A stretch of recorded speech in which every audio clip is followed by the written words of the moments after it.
భాష తీయదనం, తెలుగు జాతి గొప్పతనం, తెలుసుకున్న వాళ్ళకి తెలుగే ఒక మూలధనం.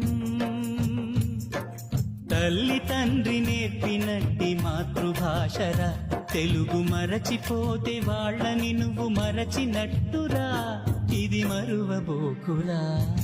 తెలుగు భాష తీయదనం, తెలుగు జాతి గొప్పతనం, తెలుసుకున్న వాళ్ళకి తెలుగే ఒక మూలధనం.